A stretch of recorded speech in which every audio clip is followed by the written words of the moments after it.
Let's talk about analyzing radioactive decay using differential equations. We used to use radium-226 to paint glow-in-the-dark dials on watches and clocks. We don't do that anymore. The book, The Radium Girls, and the movie Radium Girls talks about what happens to the women who painted those dials. It's not a very happy story. Many of them ended up getting sick and dying from the radium. Anyway, we used to do that, used to use radium-226 to paint glow-in-the-dark dials on watches and clocks. It has a half-life of 1,600 years. That just means that if you start off with radium-226, you're only going to have half of that amount after 1,600 years. The rest of it will decay to other elements. All radioactive elements decay at a rate proportional to the amount present, which makes sense. The more you have, the more you lose each year. We have a vial with 2.2 milligrams of radium-226. How much radium-226 will we have 500 years from now? Okay, so that'll be our first question, question A. Radioactive elements decay at a rate proportional to the amount present. That sounds like a differential equation. Let y be the amount of radium-226 in milligrams. Let's say t is the number of years from now, so that p of 0 equals 2.2. So at time t equals 0, we have 2.2 milligrams. dy dt equals k times y. That's the way we write this as a differential equation. Y is the amount of radium-226, so dy dt is the rate at which the amount of radium-226 is changing. And we're told that that's proportional to y. So that's going to be k times y. Now because dy dt is negative, because we're losing radium, the constant k will be negative. This, my friends, is a separable differential equation. So we separate it. We have dy over y equals kt. We integrate, and we end up with the natural log of y equals kt plus c. Since y is positive, we can get rid of the absolute value signs. We have natural log y equals kt plus c. You know the routine, you know the drill. We raise e to both sides to get y all by itself. We have e to the natural log y equals e to the kt plus c, which is e to the kt times e to the c. Using exponent rules, c is just a constant. So we're going to call e to the c just plain c.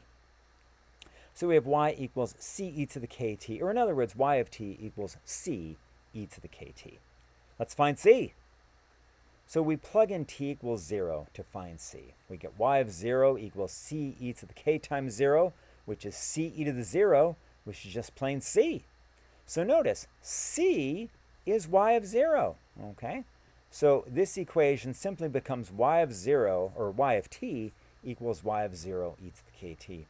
Sometimes we use y sub 0 to refer to y of 0 because it's the initial amount. So we're just going to call this y of t equals y sub 0, or just plain y of 0, e to the kt. But we know the initial amount. The initial amount is 2.2 milligrams. So y of t equals 2.2 e to the kt.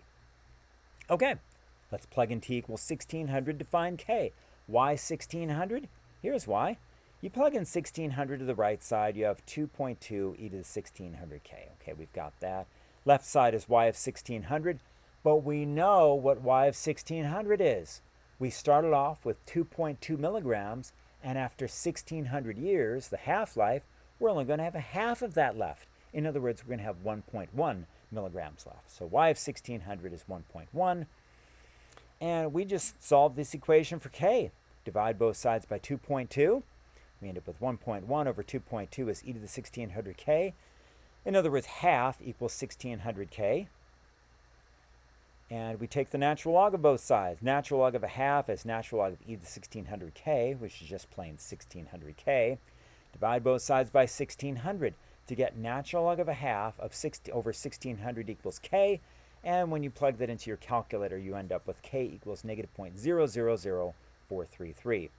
Now for radioactive decay problems, the formula for k will always be k over the k equals natural log of a half over the half-life. Okay, that's what we have here.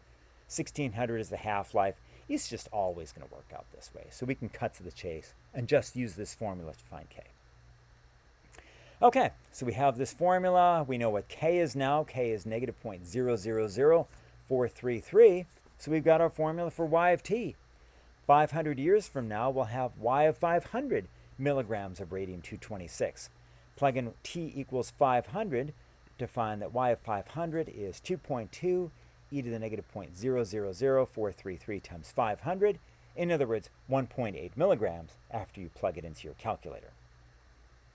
When will there be only 1.3 milligrams of radium-226 left?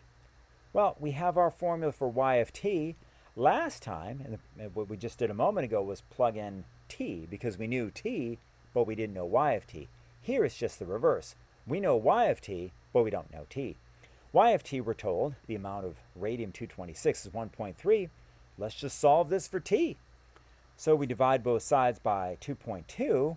We end up with e to the negative 0.000433 t is 1.3 over 2.2. Take the natural log of both sides, and we end up with natural log of e to the negative 0.000433 t is natural log of 1.3 over 2.2. Natural log x and e to the x are inverses of each other. They cancel. We're just left with negative 0.000433 t is the natural log of 1.3 over 2.2. Divide both sides by negative 0.000433, and we end up with t equals the natural log of 1.3 over 2.2 over negative 0.000433. When you plug that into your calculator, you find that it's 1215. We only knew this accurate to 2 significant digits, so we'll round that to 1200 years from now. That's when we'll have only 1.3 milligrams of radium-226.